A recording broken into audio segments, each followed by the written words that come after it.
చేయలేదు. ఎందుకంటే ఉద్యోగం ఉన్నప్పుడు తెలుసు, ఉద్యోగంలో ఉన్నప్పుడు నెల జీతాల కోసం నెలాఖరి వరకు కాసుకోవాలి. అదే వ్యాపారవేత్తలుగా ఉంటే రోజు డబ్బే. ఇది ఎవరు ఒప్పుకున్నా ఒప్పుకున్నా జగమెరిగిన సత్యం. కాబట్టి నా పిల్లలకు నా సంఘం ఒక ఆయుధంగా పంచుకున్నాను. వాటాధనం కింద పిల్లడికి 4 లక్షల రూపాయలు నా సంఘ నిధి నుండి, బ్యాంక్ రుణాల నుండి షేర్ క్యాపిటల్గా ఇచ్చాను. మిగిలిన ఆ డబ్బుని తనే సొంతంగా పెట్టుబడి పెట్టుకుని ఈరోజు 25 లక్షల రూపాయల ట్రాన్స్ఫర్ వెహికల్ని పెట్టుకోవడం జరిగింది. దాదాపు 1 లక్ష నుండి 1,20,000 దాకా. Answer your attendance.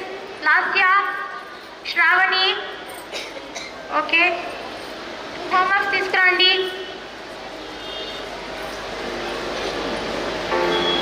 Hand writing improve చేసుకో మేడం. క్లాస్ ఏడుస్తాను మేడం. క్లాస్ ఏడుస్తున్నావు. ఏమైనా చెప్పు లాస్య, ఏమైనా చెప్పమ్మా.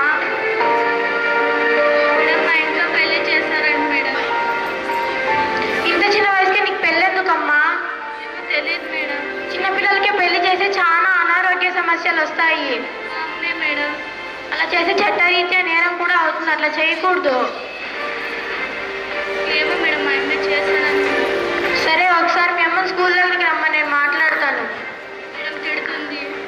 సరే, ఒకసారి ఫోన్ నంబర్ ఇవ్వమ్మ, నేను మాట్లాడతాను.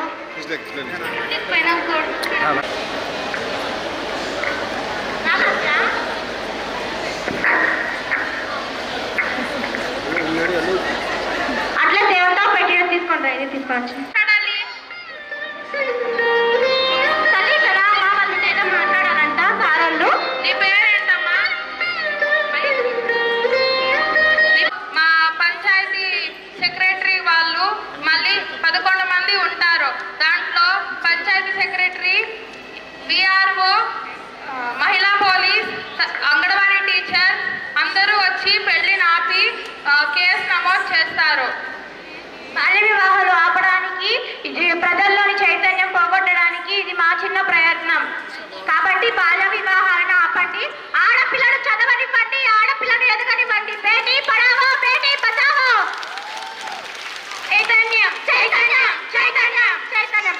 ఇక్కడ పిచ్చేసిన మహిళలందరికీ మహిళా దినోత్సవ ఒక చేయి ఉంది, అంటే మన టీం ఉంది, గివ్ టు గెయిన్ అని చెప్పి. ముఖ్యంగా మనం మన పిల్లలకి చదువుని ఎట్లయితే ఇస్తున్నామో, మన మహిళకి మన కుటుంబాలలో ప్రతి ఒక్క అవకాశాన్ని మనం ఇవ్వగలిగితే ఖచ్చితంగా మహిళ, అమ్మాయి ఎదిగేకి ఒక మంచి అవకాశాన్ని ఇచ్చిన ప్రతి ఒక్క కుటుంబాన్ని మనం చూడవచ్చు. ముఖ్యంగా మార్పు అనేది మనం చూడాలని అనుకుంటే మన ఇంట్లో నుంచే మొదలవ్వాలి. తర్వాత మన గర్ల్ చైల్డ్ గురించి, మన గర్ల్ చైల్డ్ ఈరోజు బాల్య వివాహాల గురించి ఒక మంచి ఎగ్జాంపుల్ మనకి ఇచ్చినారు. ముఖ్యంగా మన బాల్య వివాహం అంతర్రాష్ట్రీయ మహిళా దివస్ సందర్భంగా మీ ముందు నిలబడడం, మాట్లాడడం నాకు చాలా గౌరవంగా ఉంది. కానీ ఈరోజు ఒక పోలీస్ ఆఫీసర్ మాత్రమే కాదు, ఒక మహిళగా నేను మాట్లాడుతున్నాను.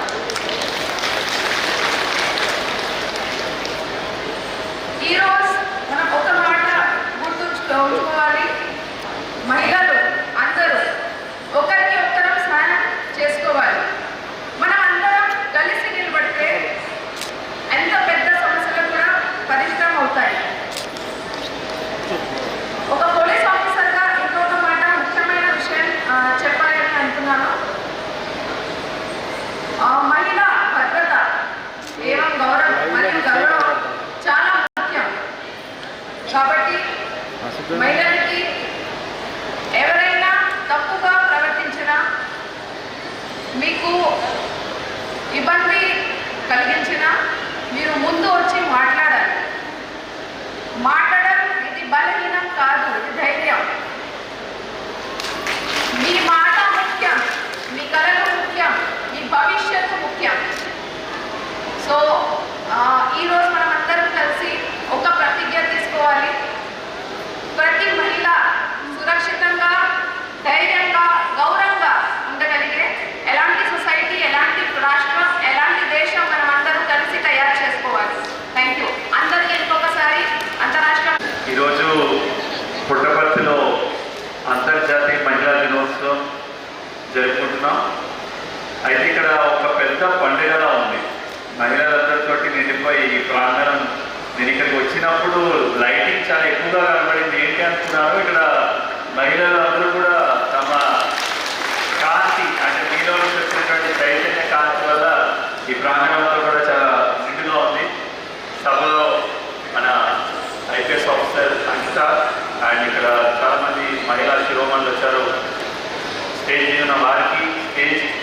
కింద ఉన్నటువంటి మీకు మహిళా శిరోమణులందరికీ కూడా ధన్యవాదాలు.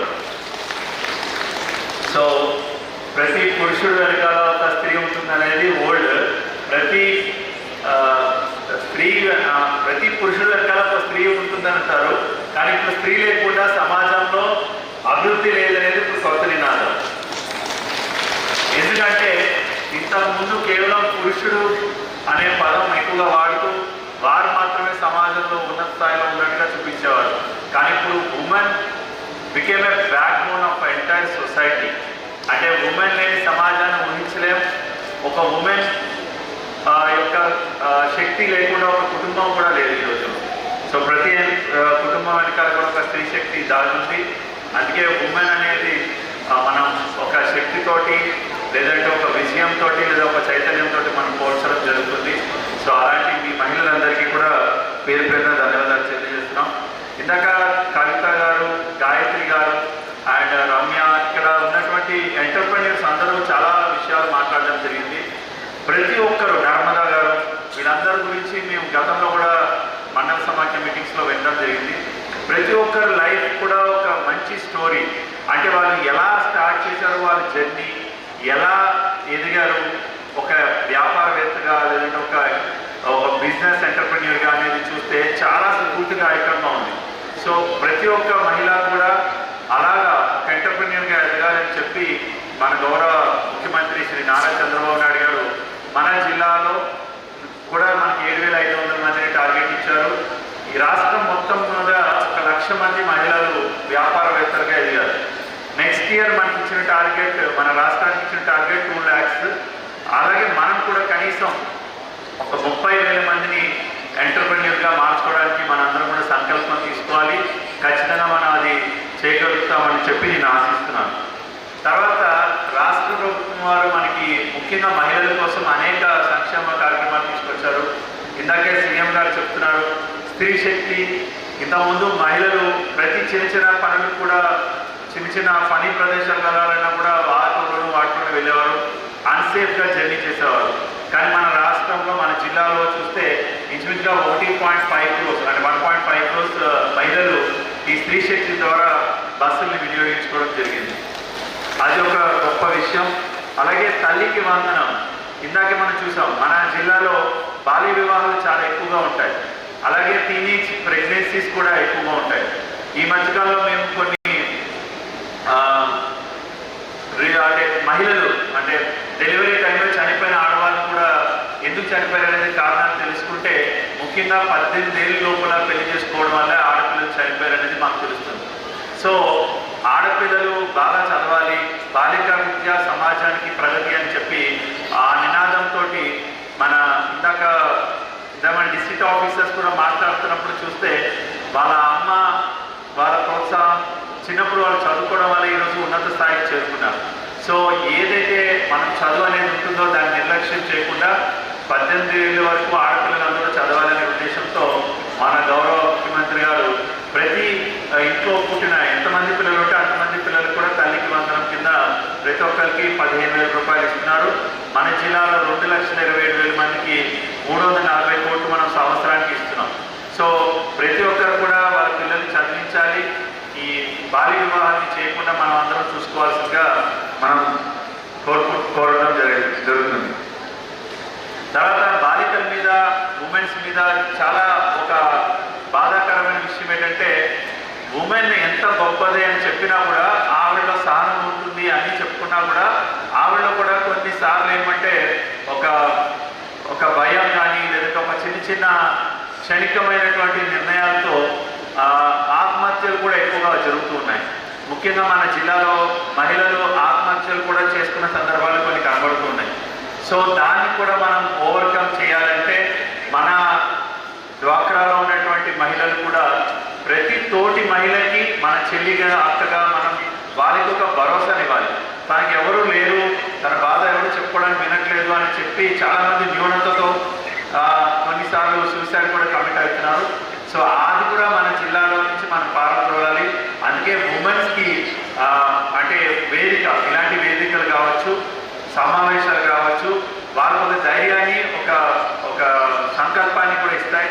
సో మహిళలు మరింత శక్తివంతంగా తయారు చేయడానికి వన్ స్టాప్ సర్వీసెస్ కావచ్చు, శక్తి టీం కావచ్చు, లేదంటే మనం పోలీస్ డిపార్ట్మెంట్తో కోఆర్డినేట్ చేసుకొని చాలా కార్యక్రమాలు తీసుకువెళ్తున్నాం. సో ఉమెన్స్ అందరూ కూడా ధైర్యంగా ఉండాలి. ఎలాంటి కష్టాలు వచ్చినా కూడా దాన్ని ఎదుర్కోవడానికి ట్రై చేయాలి తప్ప దాన్ని ఓటమిని అంగీకరించకూడదని చెప్పి తెలియజేస్తున్నాను. మన జిల్లాలో ఇంకా అసలు మీ అందరికీ చెప్పాల్సిన ఇంకో గొప్ప విషయం ఏంటంటే మన ఆంధ్ర తెలుగు మహిళలు డ్వాక్రా సంఘం ద్వారా మన దేశంలోనే అతి గర్వంగా, అంటే ఈ డ్వాక్రా వ్యవస్థలో ఎక్కువ టర్నోవర్ సాధించినటువంటి ఎవరైనా ఉన్నారంటే మన తెలుగు మహిళలు. ఈ డ్వాక్రా వ్యవస్థకి పుట్టిన ఇల్లు మన ఆంధ్రప్రదేశ్ రాష్ట్రం. సో ఈ డ్వాక్రా మహిళల యొక్క ప్రగతి అనేక రాష్ట్రాలు, అనేక దేశాలు కూడా మోడల్గా తీసుకొని ముందుకు వెళ్తున్నాయి. సో మీరందరూ ఒకరికి ఇన్స్పిరేషనల్గా ఉన్నారు ఆంధ్ర మహిళలు. సో మీరందరూ కూడా ఈ డ్వాక్రా వ్యవస్థని చాలా గొప్పగా తీసుకువెళ్ళారు.